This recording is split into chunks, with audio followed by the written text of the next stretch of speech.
இன்னைக்கு முஸ்லிமாக வாழ்வதற்கு எத்தனையோ இளைஞர்கள் வெட்கப்படுகிறார்கள். முஸ்லிமாக நடப்பதற்கு நிறைய முஸ்லிம்கள் வெட்கப்படுகிறார்கள். ஏன் அவன மாதிரி இருந்தா நான் நல்லா சந்தோஷமா இருக்கலாம். உங்களுக்கு எல்லாம் அல்லாஹ்வுடைய தூதரின் தோழர்களின் முதன்மை தோழரான உமர் ரலியல்லாஹு அன்ஹுடைய வரலாற்றை சொல்லி காட்ட ஆசைப்படுகிறேன். ஷாம் தேசம் வெற்றி கொள்ளப்படுகிறது. ஒரு சாதாரண கழுதையின் மீது ஏறி தன்னையும் தன்னுடைய தோழர் ஒருத்தரையும் கூப்பிட்டுக்கிட்டு ஷாம் தேசத்துக்கு வராங்க உமர் ரலியல்லாஹு. உடனே ஷாம் தேசத்து முக்கியஸ்தர்கள் எல்லாம் உமர் யார் எனக்கு முன்னால பேசின உஸ்தாத் சொன்ன மாதிரி உமர் யாருன்னா அண்டை நாட்டு படைகள்லாம் நடுங்கும். ஆனால் அவர் சிம்பிளாக தான் இருப்பார். உமர் ரலியல்லாஹு வந்து எங்கன்னு கேட்டுட்டு வர்றாங்க.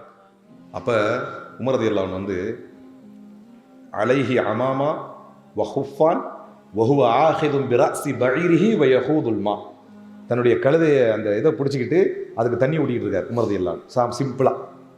சிம்பிளாக அப்படி தண்ணி ஊட்டிகிட்டு இருக்காங்க. அவங்க மேலே வந்து அவங்க போட அந்த இசார் கீழாடை ஒன்று, அவங்களுடைய அமாமா ஒன்று, 2 சாக்ஸ், அந்த சாக்ஸை தூக்கி இப்படி மேலே போட்டுக்கிட்டு ரொம்ப சிம்பிளாக அந்த கழுதையை பிடிச்சி தண்ணி ஊட்டிக்கிட்டே இருக்கிறாங்க.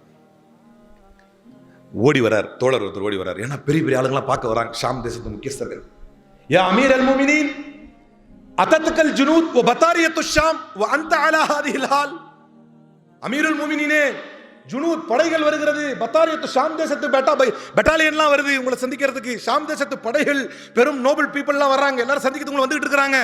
அந்த அலாஹாதிஹில் ஹால், நீங்க இப்படி நிக்கிறீங்க ரொம்ப சிம்பிளா அமாமாவை போட்டுக்கிட்டு இந்த குஃபை தூக்கி மேல போட்டுக்கிட்டு சாக்ஸை தூக்கி மேல வச்சுக்கிட்டு ரொம்ப சிம்பிளா நின்றுட்டு இருக்கீங்களே, ஏன் இப்படி நிக்கிறீங்க என்று பதற்றத்தோடு கேட்ட பொழுது இந்த உலகில் எப்படி வாழ வேண்டும் என்பதை இறைத்தூதர் ஸல்லல்லாஹு அலைஹி வஸல்லம் அவர்களின் மூலமாக கற்றுக்கொண்ட உமர் ரலியல்லாஹு அன்ஹு அவர்கள் பதில் சொன்னார்கள்.